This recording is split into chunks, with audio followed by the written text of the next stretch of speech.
क्या आप जानते हैं कि वेरिकोस वेन्स का प्रेवलेंस इंडियन पॉपुलेशन में 33% है, जिसका मतलब है कि 1 person in every 3 people will have this condition or maybe will be suffering from this condition. मैं डॉक्टर मीनल चौधरी अपने कॉलीग डॉक्टर अभिषेक बंसल के साथ आज इसी कंडीशन पे बात करेंगे और हम ये बात करेंगे कि कैसे इसका एक सीधा सादा सिंपल इलाज संभव है जो शायद हम सबको पता नहीं है। सो डॉक्टर अभिषेक, हम देखते हैं कि हम बहुत कॉमनली वेरिकोस वेन्स डायग्नोज करते हैं, बट एक्चुअल में वेरिकोस वेन्स होती क्या है? जी, वेरिकोस वेन्स बताना चाहूँगा एक नॉर्मल एक जो हमारी सुपरफिशियल वेन्स है पाँव की, जब भी उन वेन्स का वाल्व खराब होते हैं तो उन वेन्स में ब्लड नीचे की तरफ पूल होना शुरू हो जाता है। नॉर्मली वेन्स का काम होता है ब्लड टुवर्ड्स द हार्ट लेके जाए, बट जब भी वो नीचे पाँव में पूल होंगी तो वहाँ पे वीनस प्रेशर बढ़ना शुरू हो जाता है और ग्रेजुअली वेन्स फूलनी या फिर सूजनी शुरू हो जाती हैं, जिस कारण से पहले तो सिर्फ वेन्स फूलती हैं, उसके साथ साथ ग्रेजुअली स्किन में चेंजेस आना शुरू हो जाते हैं। कभी स्किन का कलर डार्क या ब्लैक और एक्जिमा और इवेंचुअली अल्सर्स भी बन सकते हैं। आपने जैसे बताया कि डिस्कलरेशंस हो जाती हैं या फिर वहाँ पे कुछ नॉटेड अपीयरेंस आ जाती हैं या अल्सर बन सकते हैं, तो क्या ये सिर्फ एक कॉस्मेटिक प्रॉब्लम है या there are layers to this problem? जी, सो वेरिकोस वेन्स के मल्टीपल अलग अलग स्टेजेस होते हैं। अगर हम बात करते हैं, शुरुआत ऐसे ही होती है कि एक सिंगल वेन सिर्फ सूजती है या फूलती है, बट ग्रेजुअली अगर उसका उसी टाइम पर करेक्टिव मेजर्स नहीं लिए गए या फिर उसका फर्दर ट्रीटमेंट नहीं करा गया तो वो वर्सन हो सकती है। तो स्टार्टिंग हमेशा कॉस्मेटिक प्रॉब्लम से शुरू होती है, बट अगर ग्रेजुअली ट्रीटमेंट नहीं लिया गया तो वर्सन होके नॉटेड वेन्स, नसों का गुच्छा बन सकता है जिस पे चोट लग के ब्लीडिंग हो सकती है, या फिर फर्दर वर्सनिंग होके skin eczema, skin colour changes, itchiness and even ulcers जो हील नहीं होते वो भी बन सकते हैं। यहाँ पे मैं फिर बात करना चाहूँगी कि इसके रिस्क फैक्टर्स क्या हो सकते हैं? क्या हम सब एट रिस्क हैं या कोई खास पॉपुलेशन है जो एट रिस्क है इसके लिए? ये बहुत ही इम्पॉर्टेंट सवाल है, बिकॉज मैं बोलूँगा इसके लिए वो लोग बहुत ज़्यादा रिस्क पे हैं जो प्रोलॉन्ग स्टैंडिंग या फिर ज़्यादा लंबे टाइम तक खड़े रहते हैं। सबसे कॉमनली मैं बोलूँगा जो हमारे देश की महिलाएं हैं, होम मेकर्स हैं, they are the biggest pillar of strength of our country. वो पूरा घर चलाती हैं, सबका केयर करती हैं, अपनी बीमारी को नज़रअंदाज करते हुए घर में सबकी सेहत का ख्याल रखेंगे, तो वो सबसे ज़्यादा रिस्क पे होता है। बिकॉज 24 घंटे घर के काम, किचन में खड़े रहना, पूरे घर में खड़े रहना, वो एक बहुत कॉमन पॉपुलेशन है जिसमें ये वेन्स देखी जाती हैं। साथ ही साथ वो प्रोफेशनल लोग जिनकी प्रोलॉन्ग स्टैंडिंग है, जैसे कि मैं बोलूँगा लॉयर्स हो गए, प्रोफेसर्स हो गए, टीचर्स हो गए, या स्पोर्ट्स पर्सनस हो गए, या फिर इवन मेडिकल प्रोफेशनल्स खुद जो लंबे टाइम तक खड़े रहते हैं, एंड उसके साथ साथ हमारे पुलिस प्रोफेशनल्स, हमारे military, paramilitary personal, all these people जो लोग प्रोलॉन्ग टाइम से लंबे टाइम तक खड़े रहते हैं, उसमें ये प्रॉब्लम बढ़ जाती है। साथ ही साथ कुछ जेनेटिक फैक्टर्स और उसके अलावा अदर फैक्टर्स लाइक हाइपरटेंशन, वो एक कॉमन कॉजेज होते हैं इन वेरिकोस वेन्स को कॉज करने के लिए। सो जो लोग प्रोलॉन्ग स्टैंड करते हैं या जिनकी जॉब्स डिमांड करती है प्रोलॉन्ग स्टैंडिंग, उन लोगों को ये कंडीशन ज़्यादा होती है। सो ऐसे कुछ मेजर्स हैं डॉक्टर बंसल जिसमें हम कुछ प्रिकॉशनरी मेजर्स जिनसे हम वेरिकोस वेन्स को होना रोक पाएँ या उनका प्रॉब्लम को बढ़ना रोक पाएँ? जी बिल्कुल, मैं ज़रूर बल्कि बताना चाहूँगा कि अगर वेरिकोस वेन्स आपको लगता है कि हैं डेवलप कर रही हैं, तो एक बड़ा सिंपल ही कुछ मैं बोलूँगा घरेलू ट्रीटमेंट ऑप्शंस में जिसको हम बेसिक सिंपल ट्रीटमेंट ऑप्शंस को फॉलो कर सकते हैं। सबसे मैं पहले बताना चाहूँगा कंप्रेशन स्टॉकिंग्स हमारा नंबर 1 कंप्रेशन स्टॉकिंग्स है, जो कि मैं एडवाइस करना चाहूँगा एक मेडिकल ग्रेड की क्लास 2 स्टॉकिंग्स हो, यानी कि उनका एक सीमित प्रेशर लिमिट होती है जो 20 से 30 मिलीमीटर ऑफ मर्क्यूरी हम बोलते हैं जो मेडिकली, वो लेवल की होनी चाहिए कंप्रेशन स्टॉकिंग्स। वो क्या करेंगी, जो हमारी नसों को है उसको कंप्रेस करके और ब्लड फ्लो को ऊपर की तरफ पहुँचाना शुरू करेंगी। नंबर 2 पे आती है डाइट फैक्टर्स। डाइट में सबसे ज़्यादा ज़रूरी है बैलेंस डाइट। अगर हम बैलेंस डाइट ले रहे हैं, सारे न्यूट्रिएंट्स प्रॉपरली ले रहे हैं, तो उससे काफ़ी हद तक हमारी बॉडी को एक सब चीज़ों से हील करने की क्षमता बढ़ जाती है। इसमें मेन रोल होता है हाई फाइबर इनटेक का, जैसे होल ग्रेन व्हीट हो गया, हमारे पल्सेस हो गए, फ्रेश वेजिटेबल्स हो गए, फ्रूट्स हो गए, ये बहुत इंपॉर्टेंट है। बिकॉज अगर फाइबर अच्छा होगा तो वीनस प्रेशर्स कम होते हैं। इसके साथ साथ हमारे को पोटेशियम रिच फूड्स वो ज़रूर खाने चाहिए, जैसे कि बनाना हो गया, स्पिनच हो गया और हमारी पल्सेस हो गई, ये बहुत इंपॉर्टेंट है। फ्लेविनॉइड्स एक पदार्थ होता है जो कि ग्रीन टी, कैरेट और हमारे बाकी पल्सेस में स्पिनच में मिला जाता है। इससे भी काफ़ी हेल्प मिलती है हमारी वेन्स के जो वैल्व्स को स्ट्रेंथन करने की। इसके साथ साथ सॉल्ट इंटेक हमें ज़रूर कम करना चाहिए। नंबर 3 पे आता है एक्सरसाइज। हमें कोई वेरी हाई इंटेंसिटी एक्सरसाइज की बात नहीं कर रहे, एक सिंपल एक्सरसाइज जैसे एक सिंपल वॉक। एक सिंपल सुझाव ये होगा कि आप रात को सोने से पहले एक बार ज़रूर एक छोटा चक्कर काट के आ जाएं, बिकॉज इससे towards the end of the day जब आप सैर करके आएंगे और फिर आप सोएंगे तो पाँव में एक अच्छा रिलीफ मिलता है, और जो वीनस प्रेशर जब आप चलते हैं तो वेन्स में वो सारा ब्लड ऊपर की तरफ हार्ट की तरफ पंप हो जाता है। चौथा पॉइंट मैं बोलूँगा लेग एलिवेशन। लेग एलिवेशन यानी अगर आप प्रोलॉन्ग टाइम से, अगर आपका सिटिंग जॉब है, आप बैठते हैं तो पाँव के नीचे कोई फुट रेस्ट रख लीजिए ताकि थोड़ा सा लेग्स एलिवेटेड हो, या फिर रात को सोने से पहले पाँव के नीचे एक तकिया रख लें ताकि आपका जो फीट है थोड़े एलिवेटेड रहे, जिसको अगेन ब्लड को ऊपर जाने की तरफ सहायता मिले। और जो पाँचवा ऑप्शन है एक एक्सरसाइज। एक काफ़ी लोगों में धारणा, पाँचवा ऑप्शन है वो है मसाज। एक लोगों में धारणा होती है कि वैरिकोज वेन के साथ मसाज करनी चाहिए नहीं करनी चाहिए। हमको बताना चाहूँगा कि मसाज इज़ वेरी सेफ और आप आराम से खुद भी कर सकते हैं, किसी से करवा भी सकते हैं। साथ के साथ आप कोई भी नॉर्मल मसाज ऑयल्स या फिर मॉइस्चराइजर्स यूज़ कर सकते हैं। इसमें एक चीज़ ज़रूर इंपॉर्टेंट है, आपको ध्यान रखना है कि सीधा जो वैरिकोज वेन्स है, जो नसों का गुच्छा फूला हुआ है, डायरेक्ट कंप्रेशन उस पर ना दिया जाए। एट द सेम टाइम जो मसाज करने का जो एक वे ऑफ डायरेक्शन है, वो डायरेक्शन हमेशा नीचे से ऊपर की तरफ होनी चाहिए ताकि जो ब्लड को हमारा ऊपर पुल करने में हेल्प मिले। अगर आप ये 5 चीज़ें फॉलो करेंगे तो काफ़ी हद तक हम वैरिकोज वेन्स का फर्दर वर्सनिंग एटलीस्ट हम रोक सकते हैं, अगर ट्रीट नहीं भी कर सकते तो। या आई एग्री। सो ये पंचास्त्र जिसे हम कहते हैं, 5 अस्त्र जो हमारे वेरिकोज वेन्स को मेडिकली हील करना या बिना किसी मेडिकल हेल्थ के घर पे हील करने में हेल्प करते हैं। और आई थिंक ये इवन इफ आप मेडिकली हील कर रहे हो तो उसमें भी असिस्ट करेंगे ही, जो आप घर में अपने प्रिकॉशंस यूज़ करते हैं। बिल्कुल। इसमें डॉक्टर बंसल, एक मेरा पेशेंट था, सो उनको वेरिकोज वेन्स थी। So she came to us and उनको स्टॉकिंग्स प्रिस्क्राइब की गई थी, लेकिन वो अपनी स्टॉकिंग्स को नी तक पहनती थी। सो गर्मी के कारण या शायद अवेयरनेस ना होने के कारण अपनी स्टॉकिंग्स हमेशा नी तक रखती थी वो। तो उससे क्या हुआ कि उनके नी से नीचे वाली वेरिकोसिटीज़ तो थोड़ी सी कम लग रही थी, लेकिन बहुत वेरिकोसिटीज़ उनके थाई में डेवलप हो गई। तो ऐसा क्यों हुआ उन पेशेंट्स को?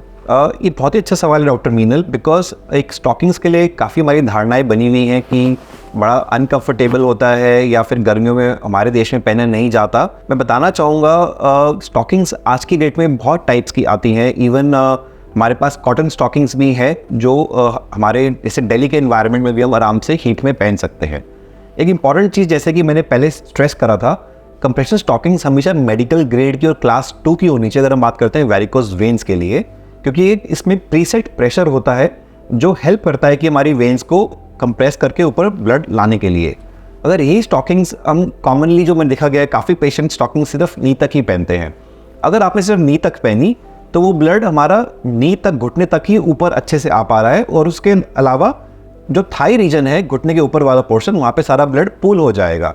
तो वो एक गलत वे ऑफ वेयरिंग स्टॉकिंग्स है।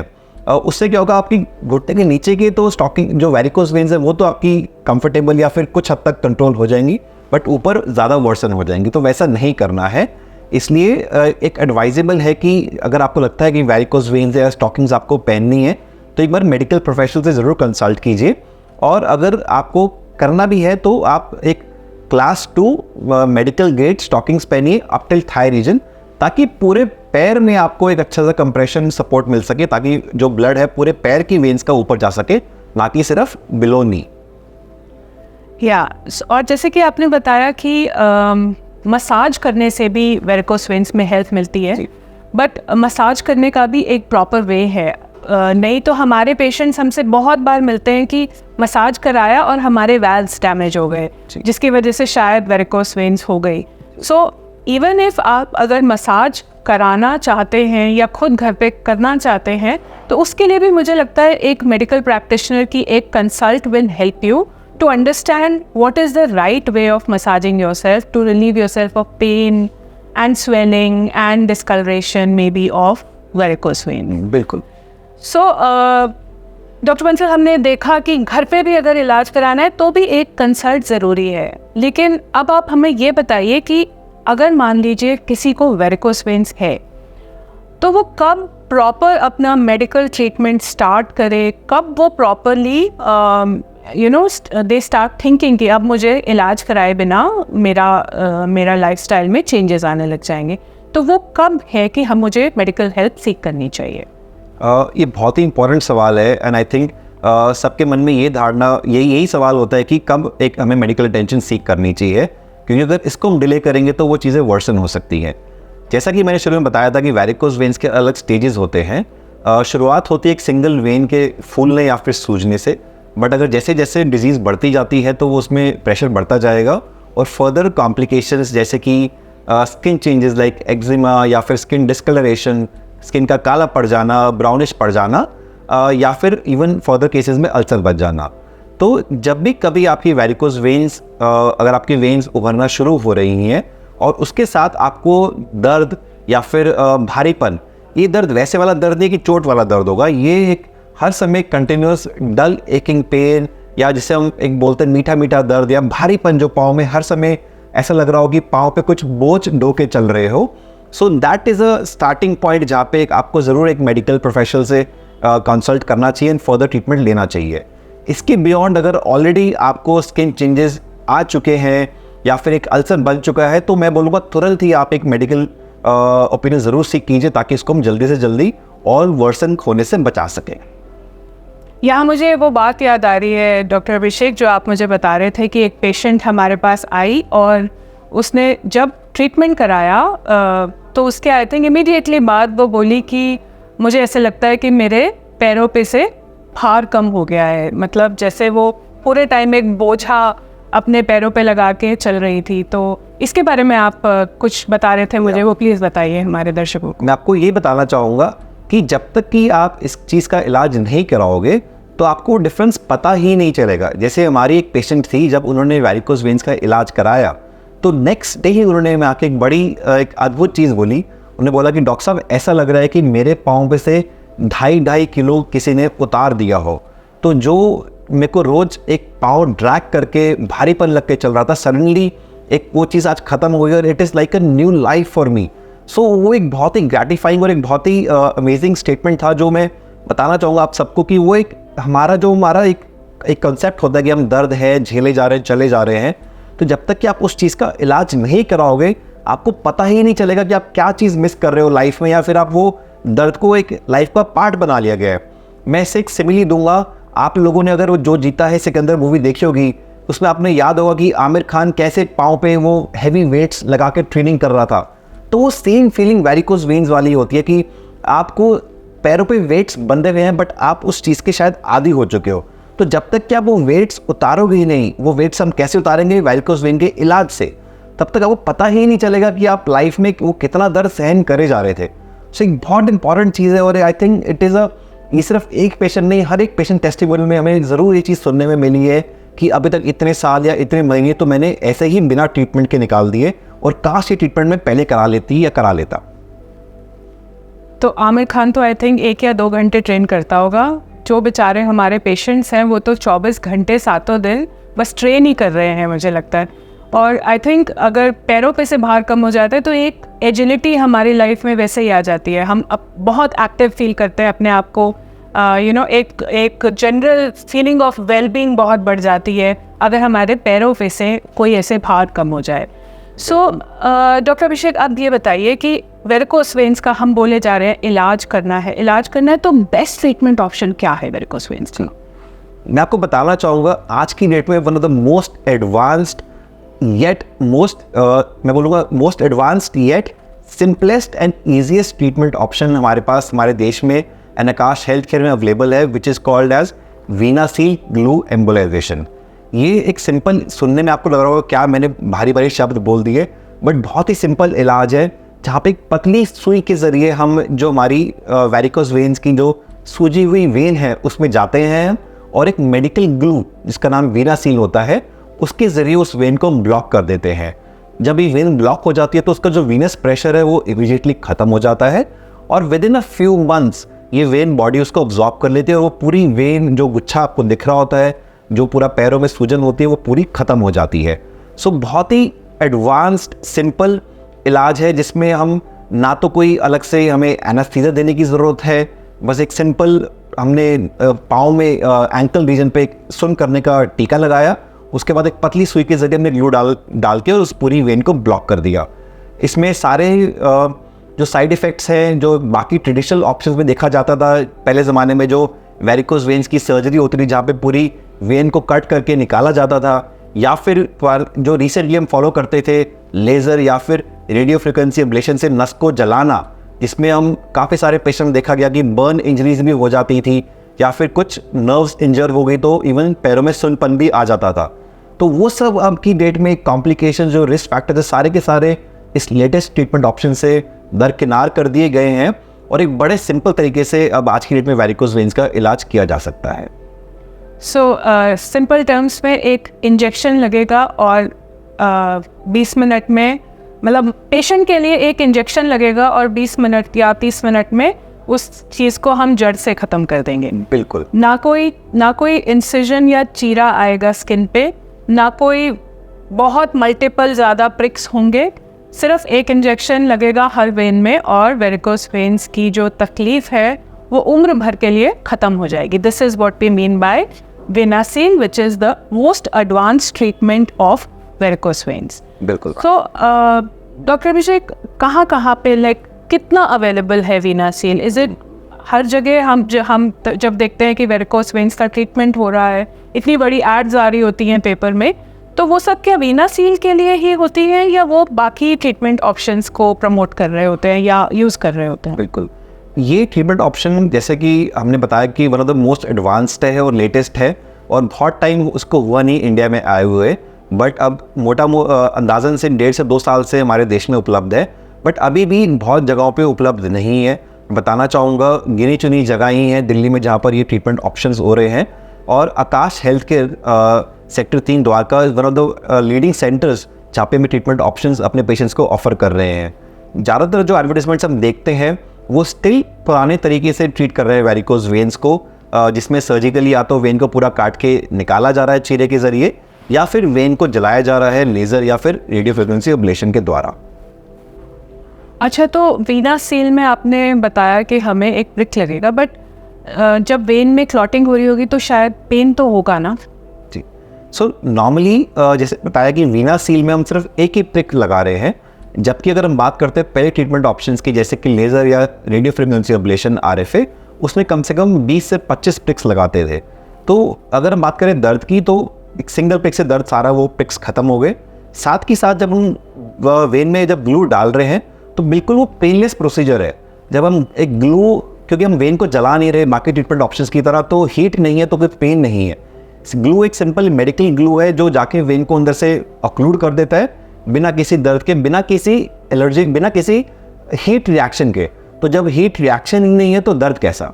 तो इसलिए हम कहते हैं कि वेनासील एक सिंगल प्रिक और एकदम पेनलेस ट्रीटमेंट है वेरिकोस वेन्स के लिए।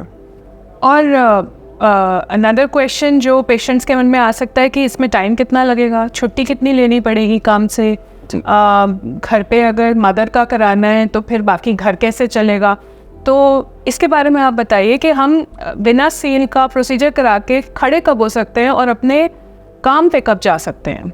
सो ये सबसे बड़ा एडवांटेज है वेनासील का, क्योंकि अलग से कोई स्पाइनल एनेस्थीसिया नहीं दिया जा रहा, कोई जनरल एनेस्थीसिया नहीं दिया जा रहा।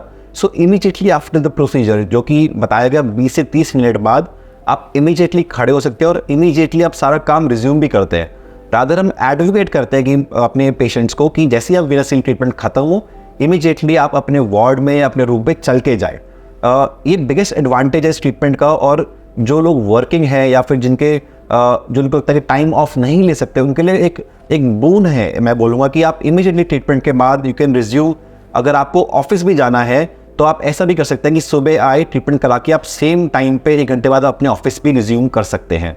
सो ये इसका एक बिगेस्ट एडवांटेज है और कोई अलग से रेस्ट की हमें को ज़रूरत नहीं पड़ती इस ट्रीटमेंट ऑप्शन में। ओके, तो ये तो too good to be true sound कर रहा है। तो मैं यहाँ पूछना चाहूँगी कि फिर रिकरेंस रेट कैसा है? बार बार मुझे ऐसा तो नहीं कि मुझे बार बार आके ये ट्रीटमेंट करा के जाना पड़ेगा, तो कितने चांसेस में दोबारा मुझे कुछ प्रोसीजर कराना पड़ सकता है? अगर हम बात करें सक्सेस रेट ऑफ वीनासील की, तो ये 99% सक्सेसफुल है इन ट्रेन्ड हैंड्स। तो ये बहुत इंपॉर्टेंट है कि जहाँ पे आप ट्रीटमेंट ऑप्शंस, ये ट्रीटमेंट एक्सप्लोर कर रहे हैं, अगर एक सेफ और ट्रेन्ड हैंड्स में कर रहे हैं तो वीनासील की एफिकेसी 99% है। यानी कि उन पेशेंट्स को जिनके अंदर वीनासील ट्रीटमेंट हुआ है दुनिया भर में अच्छे सेंटर्स पे, तो देखा गई 3 से 5 साल बाद भी 1% लोगों में ही छोटी मोटी रिकरेंस पाई गई है, and that which doesn't require any further treatment, उसको आप नज़रअंदाज कर सकते हैं। तो जो अगर अभी तक हम कंपेयर करें बाकी ट्रीटमेंट ऑप्शंस के, सो वीनासील का सबसे ज़्यादा सक्सेसफुल रेट है और सबसे कम रिकरेंस रेट सबसे कम है। यानी कि अगर आप एक बार ट्रीटमेंट कराते हैं अच्छे सेंटर पे, तो ऑलमोस्ट आप मान के चलेगा कि आप वेरिकोज वेन्स की प्रॉब्लम को भूल सकते हैं at least minimum of 5 to 6 years। और साथ के साथ पेनलेस भी है, और साथ के साथ आई थिंक बहुत छोटे टाइम में प्रोसीजर भी हो जाता है। बिल्कुल। So I think this is a very good product and very good advancement from medical science. मेरा अगला सवाल जो शायद हमारे पेशेंट्स के मन में आएगा वो ये है कि क्या इंश्योरेंस कवर करता है? ये इतनी कॉमन डिजीज़ है, इतनी कॉमन प्रॉब्लम है, तो insurance must be covering it, I feel. बिल्कुल। सो मैं बताना चाहूँगा कि वेरिकोज वेन का ट्रीटमेंट ऑप्शंस, वीनासील ग्लू एम्बुलेशन सारी इंश्योरेंस कंपनीज के थ्रू कवर्ड होता है। नेक्स्ट मेरा क्वेश्चन ये है कि हमारे यहाँ पे हमने या आपने अपने टीम में कितने एक्सपीरियंस, मतलब आपके एक्सपीरियंस में आपने कितने पेशेंट्स को ठीक होते देखा है और खुश होते देखा है? हमारा अपना एक्सपीरियंस पिछले 1.5-2 साल का जो है, हमने मोर देन 250 पेशेंट्स का वीनासील सक्सेसफुली करा है और सारे के सारे पेशेंट्स का बहुत ही अच्छा रिस्पांस आया है। कुछ तो ऐसे पेशेंट्स हैं जिनका बहुत बड़ा, जैसे मैंने शुरू में बताया कि वीनस अल्सर्स यानी घाव पैरों में बन गए थे और जो घाव सालों से ठीक नहीं हो रहे थे, उन सब पेशेंट्स के घाव भी पूरे ठीक हो गए हैं एंड हमें अभी तक एक भी पेशेंट में रिकरेंस नहीं मिला है। So again starting from basic pain से लेके इवन एडवांस कंडीशंस में वीनासील का बहुत ही एफिकेशियस, रादर मैं बोलूँगा हमारे अपने एक्सपीरियंस में तो 100% रेट रहा है सक्सेसफुल कि हमें अभी तक सारे के सारे पेशेंट को कंप्लीट रिस्पॉन्स और क्योर दे पाए हैं।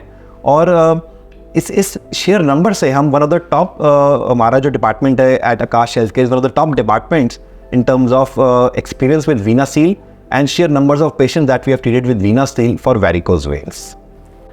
सो डॉक्टर अभिषेक, ये बताइए कि अब वीनासील का प्रोसीजर तो करा लिया, अब उसके बाद हमें स्टॉकिंग्स तो नहीं पहननी पड़ेंगी? पेशेंट्स के मन में ये बहुत कॉमन सवाल आता है कि प्रोसीजर कराने के बाद कब तक स्टॉकिंग्स पहने? जी, सो ये बहुत ही एक इम्पॉर्टेंट ट्रीटमेंट एस्पेक्ट है। ज़्यादातर जो पुराने ट्रीटमेंट ऑप्शंस थे उनमें हमेशा पोस्ट ट्रीटमेंट स्टॉकिंग्स पहननी पड़ती थी, बट वीनासील एक लौता ऐसा ट्रीटमेंट ऑप्शन है जिसके बाद आपको स्टॉकिंग्स पहनने की ज़रूरत नहीं है। बिकॉज यहाँ पे सबसे ज़्यादा प्रॉब्लम पेशेंट्स को इसी में आती है, इलाज के बाद कंटिन्यूस घर में, किचन में, उस गर्मी में, उस ह्यूमिड एनवायरनमेंट में कंटिन्यूस स्टॉकिंग पहनना ऑलमोस्ट ना के बराबर एक इम्पॉसिबल सी चीज़ है। तो वीनासील का बिगेस्ट एडवांटेज ये है क्योंकि glue based blockage of when है, उसमें अलग से कुछ हमें वेन को बर्न नहीं कर रहे तो, और या वेन को निकाल नहीं रहे, तो आपको स्टॉकिंग्स की ज़रूरत नहीं पड़ती। मैं अगर ओवरऑल एक आपको परसेंटेज देना चाहूँगा तो ऑलमोस्ट 95 to 98% पेशेंट जिनको वीनासील से ट्रीट करते हैं उस टाइम स्टॉकिंग्स को अवॉइड कर सकते हैं।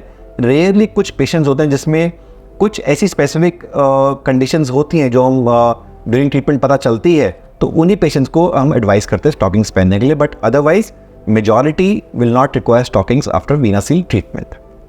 और इस बार जो दिल्ली में गर्मी पड़ी है उसमें तो I don't think anybody will be able to wear stockings. बिल्कुल।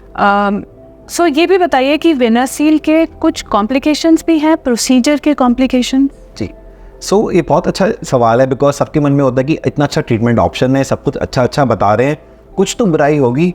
तो ऐसा कुछ मैं बताना चाहूँगा आपको, रादर रीअश्योर करना चाहूँगा कि वीनासील में कोई ऐसा ग्रॉस साइड इफेक्ट्स है ही नहीं। रेयरली में देखा गया कुछ पेशेंट्स में स्किन डिस्कलरेशन, वो भी वेरी ट्रांजिएंट, या फिर कुछ एलर्जिक रिएक्शन देखे गए हैं जो कि बड़े आसानी से एक एंटी एलर्जिक मेडिसिन या फिर एक स्किन मॉइस्चराइजर से ही कंट्रोल किए जा सकते हैं। तो बिकॉज हम कोई ज़्यादा लंबा चौड़ा उसमें काम कर ही नहीं रहे, कोई सर्जिकल इंसिजन नहीं है, कोई एनेस्थीसिया नहीं है और इमीडिएटली पेशेंट कैन मोबिलाइज या फिर चल सकते हैं, तो ये एक बिगेस्ट एडवांटेज है जहाँ से हम मेजॉरिटी ऑफ जो साइड इफेक्ट्स है, रिस्क फैक्टर्स जो बाकी ट्रीटमेंट ऑप्शंस में देखे जाते थे वो वीनासील में है ही नहीं। एक और सवाल मैं करना चाहूँगी, कई बार हमारे पास पेशेंट्स आते हैं, वो ये कहते हैं कि they have to appear for medical, तो वो हमसे पूछते हैं कि हम कितना पहले अपना प्रोसीजर कराएं ताकि हम मेडिकल क्लियर कर पाएँ। सो उसके बारे में भी आप, ये बहुत कॉमन पेशेंट्स में ये हमसे सवाल रहता है कि हम कितना पहले ट्रीटमेंट कराएंगे। आपको बताना चाहूँगा कि वीनासील जब भी हम ट्रीटमेंट करेंगे तो आपको जो रिलीफ है वो तो नेक्स्ट डे से ज़रूर मिल जाएगा, बट जो उस वेन को गायब होने में ऑलमोस्ट 3 से 4 महीने लग सकते हैं। तो इसीलिए बहुत इंपॉर्टेंट है कि अगर आप किसी मेडिकल पॉइंट ऑफ व्यू से चाह रहे हैं कि वेन्स को ख़त्म करना, सो एटलीस्ट आप 3 to 4 मंथ्स का गैप दीजिए between VenaSeal treatment and final eventual medical. But again it depends कि वेन्स कितनी फूली हुई है, कितनी सूजी हुई है। अगर बहुत ज़्यादा फूली भी नहीं है तो हमें जल्दी रिस्पॉन्स मिल सकता है, बट अगर बहुत एडवांस स्टेज है तो एटलीस्ट आप 3 to 4 मंथ्स का आपको गैप देना ही पड़ेगा before appearing for medical board. So I think end में मैं ये कहना चाहूँगी कि when we have all these advancements in place, why suffer in pain, why not come and take an opinion. ऐसा नहीं है कि आई थिंक हर एक पेशेंट को प्रोसीजर करवाने की ज़रूरत है आज में, लेकिन एक कंसल्टेशन और एक मेडिकल हेल्प आपके बिल्कुल पास ही अवेलेबल है, जहाँ पे आके आप ये वेरिकोस वेन्स का कंसल्टेशन ज़रूर ले सकते हैं।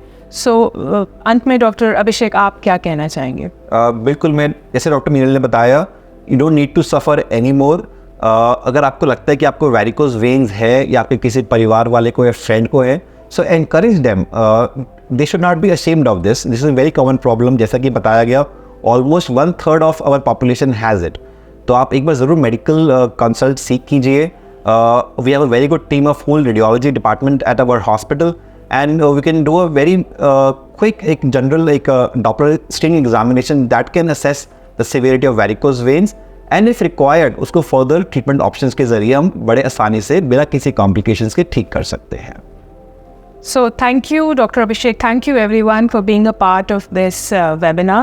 And I will just say stay happy, stay healthy and seek medical help whenever you feel. Thank you so much. Thank you.